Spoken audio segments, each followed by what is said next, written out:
So, right, all we're doing is we're working with these coins here, but we need to be able to see soldering them there. That'll do.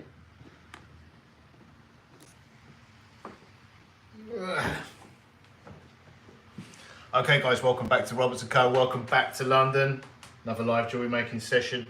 We're going to make just a couple. I sold what did I sell today? An 1899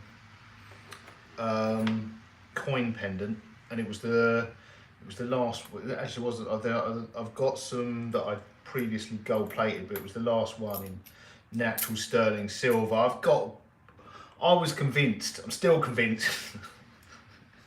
These are a really cool idea, and they're going to be really popular. So for years, I guess what you would consider a silver stacker,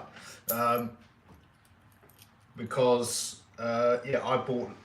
I was actually at one point selling quite a lot of coin necklaces, but it was the doubles, and I was making them by soldering 2 3 pence pieces together. And the way I used to buy the coins was, if you try and buy one coin, you're going to pay a big premium for an antique. I mean, the older and rarer, the bigger the premium you're going to pay. So the way I was buying 3 pence coins and 6 pence coins as well, I didn't buy so many of those. There weren't so many. There are stacks and stacks of them out there. I mean, if you're in the here in the UK before 1920, our coins were a higher grade silver than they're sterling. So then they start messing with them. I think in America they have is it junk silver? I don't know what the dates are because I haven't got involved in that, but it's a similar thing. So I don't know why there's so much of it. It's a bit of a mystery why there's so much, to me, why there's still so much of it available out there. But there is both American and British coins. There's just people must have collected it, stashed it, forgot about it, and yeah, I mean, but I was able to buy these 3 pence keep. I was buying them quite often for scrap. In like, if you can. I haven't looked for a while because I've got so many of them. Because again, I was convinced that they were going to be real popular. So I was buying like half kilos, even kilo bags of them. And I would then have to sit and sort through them. And probably out of them, half would be, usually more than half would be, I would say, you could divide them into three. You could divide them into three. There were collectible coins, so really good condition, rare years that we could sell. There were then good enough for jewellery, which is not necessarily good enough. Weirdly enough, coin collectors either want pristine, like mint condition, I guess that was where the name comes from, or they wanted damaged, but damaged by the mint, like errors. Ironically, they either want them absolutely pristine or knackered during manufacturing. And then there's a lot of scrap, so bent, dented, they were currency, so they're relatively soft compared to today, and small. So there's a lot of junk out there, scrap. So we would then batch. If I had ones that were expensive, I would sell those to recoup some of the cost. I would then sort out the jewellery grade ones, which are, I guess, are good, into the different years and bag them up. So I've got stock of all the different years, and then sell the scrap ones in batches, larger batches as scrap, and basically just recoup our costs. And I built up quite a collection, and these are some 1899 ones here. Generally speaking, I think they're towards the end of them, like the sort of, probably from the 1916, 17, 18, 19, loads of them out there. The older they get, the older ones tend to be rarer. So these, the further back you go, the rarer and more valuable they are. So these are the ones that we've sorted out from, these are some 1899s. So I'm just going to solder up a couple into pendants. You have to be quite careful soldering them. They can blister and bubble. If you get them too hot and quench them too quickly, you can blister them. But yeah, these were, you can see from the, that's not tarnish on a lot of them, it's dirt. Where they were rustling around in people's pockets and wherever else. You know, imagine the things these bought over the years.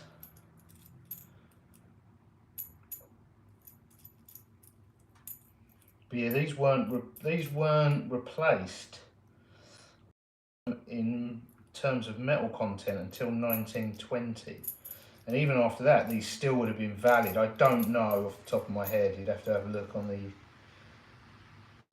internet. But the design changed probably. I'm going to guess in the 1930s at some point. The design they probably changed the metal content again, and the design changed. At which point these, I don't know if these were still, I'm guessing when the design changed,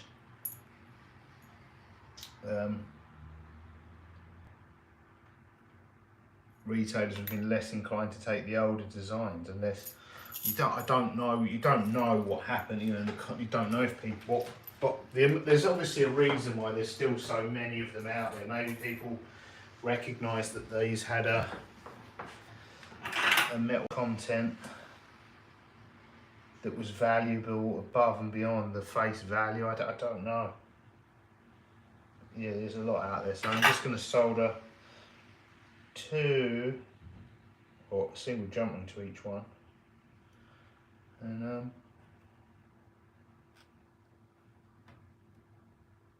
pickle them, and get the YouTube copyright free music going as well while we do this.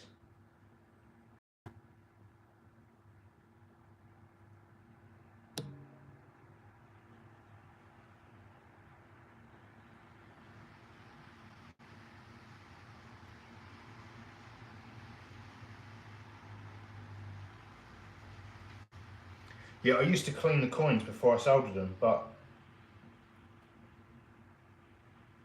soldering them cleans them. Soldering them cleans them better, and then soldering them and then pickling them cleans them better than cleaning them, if that makes sense.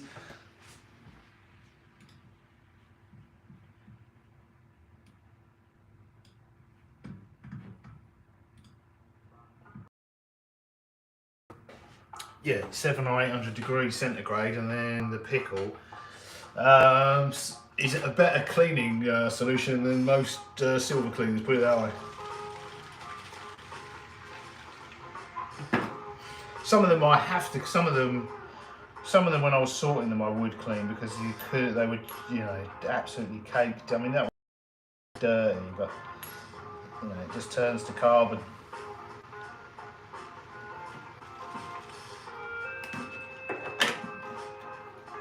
Good to find a proper flat spot on here to do these.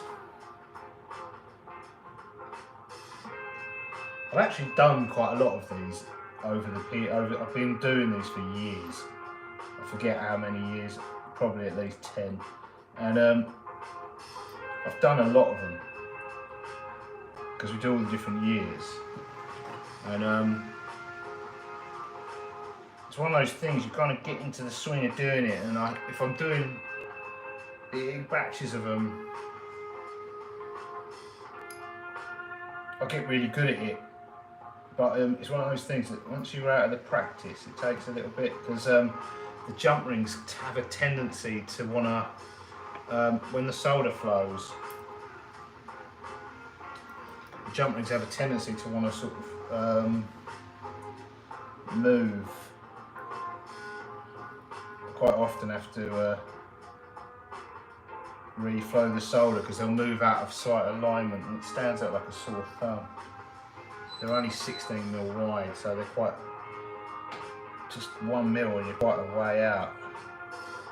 But yeah, you can line them up perfectly, but then when everything's liquid, like the capillary action moves the jump ring. The other thing is you've got to make sure you don't, if you flow the solder, there's like a beading around the edge of the coin. If you You've got to be quite controlled with this, the amount of solder and the placement of it, or you'll flow the solder across the surface of the coin, and it's no good. It's visually, you've wrecked it.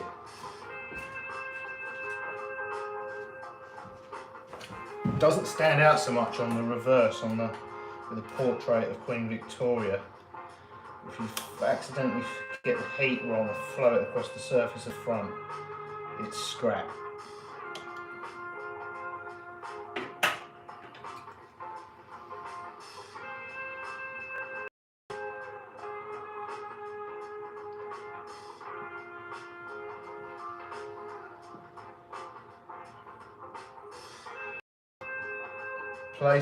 Pre-positioning the solder inside the jump ring. You just have to use the heat to control the direction of it and get it. So we're soldering the jump ring closed and the jump ring to the coin at the same time. Sometimes it goes wrong and you end up flowing the solder will flow. If you get the heat wrong, the solder will flow to the hot point. You'll end up just with, like running the solder around the jump ring, which is fine because you can just chop the jump ring off, and there's no milling around the edge of these coins, so you just get rid of the jump ring and use a new jump ring. It's better to wreck the jump ring than wreck the coin, because you can replace the jump ring quite easily. You can't replace the coin as easily.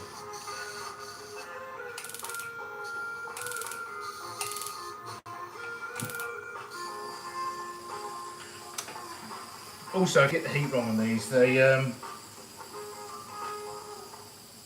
and the annealing, quenching, I think I've discovered is not ideal for silver. There can be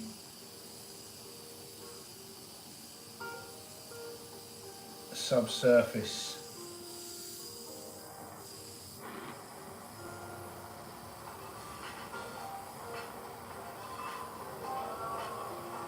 liquid.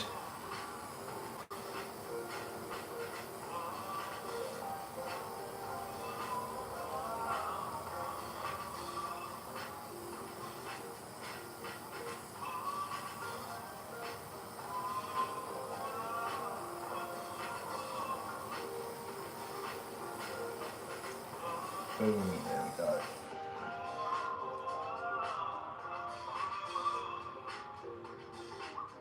Looking good. Right, I'm just going to let that cool down a little bit on the steel plate. Dry quenching, I've called that. I've coined a phrase. Cooling the silver on the steel plate rather than quenching it. It's fine rather than quenching it in the water. And it's normally fine for soldering, I've discovered you making ingots. If you quench ingots that you've cast in water, it's really problematic further down the line when you're rolling it. It's like a sponge, it sucks up the water. And you can have problems with these coins. I don't know whether the problems are already in, like whether there's subsurface.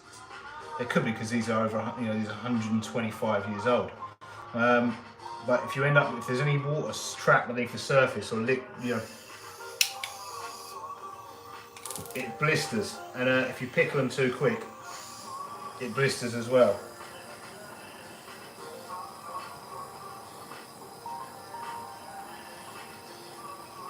Right, that'll be cooled down now. Let's bang that in the pickle. That'll be cool enough. Still be warm, but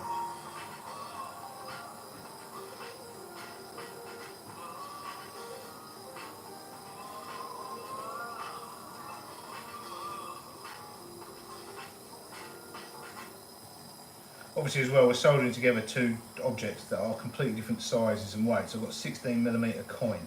It's probably 0.8 to 1 mil thick, and then a 3mm jump ring. So I need to get the coin really focused, the heat on the coin, and then when that's up to temperature, then get the jump ring going, because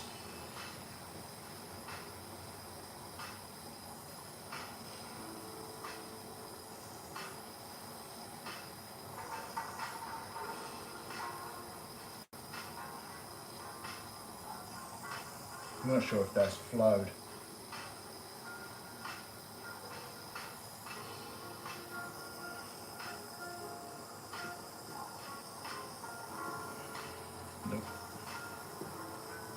might need a new jump ring.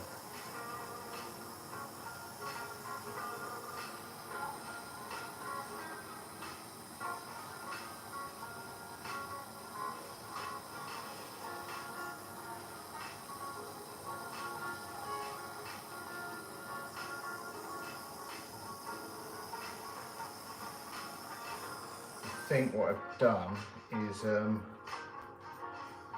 what I was saying earlier is I've run the solder around the jump ring.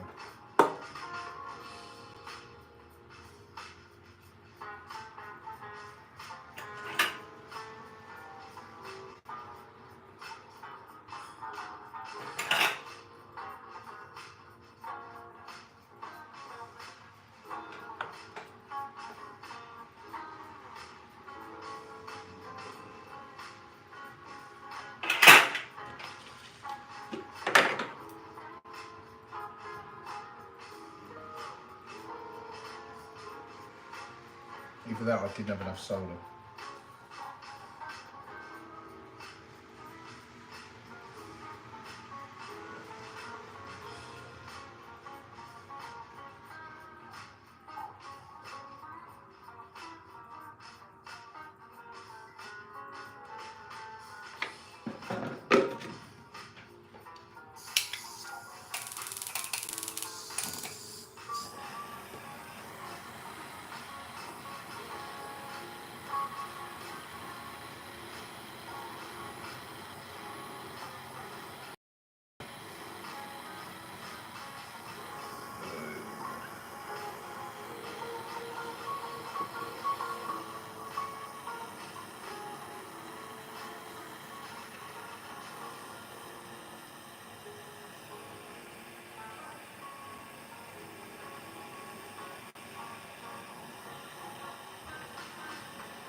Making sure that's centered right. Let's pull that first one out. These will need a lot longer in the pickle to clean, but I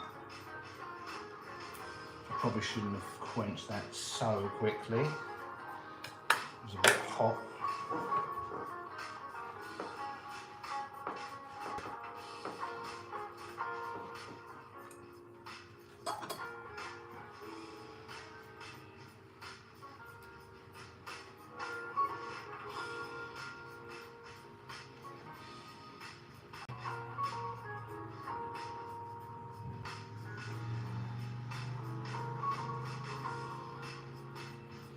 To see if that had blistered, if it would have been a good example of blistering from quenching it too quickly, but it hasn't.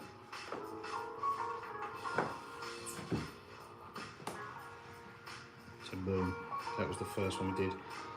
It's cleaning up quite nicely considering that went in the pickle cold, but you can see that that's actually dirt, that black you can see in the lettering, and that will come out in the pickle. The pickle will clean that out. But yeah. Back in the pickle, get rid of all the rest of that flux and fire scale and dirt. And then I'll need a good clean and polish. And then what you could do, these will come out bright, shiny silver. I've got one here actually that's we've polished. What you can do is, you can see that one's scrap. It's the heat, that's the blistering there I was talking about in the top. Kind of minor. In real life, if you look at that under magnification, you can see it there. It's just to the right of that jump ring. So you could then use patination fluid to sort of re-antique them, but they never look genuinely like those knackered old coins. But there again, I don't think that's what people want anyway. But yeah, you can recreate the antique patination by using oxidizing fluids basically, and then they'll blacken the whole thing and then you just rub off the silver on the high spots, and it's quite an interesting look. Right, this one's going back in the pickle, and see you in the next one.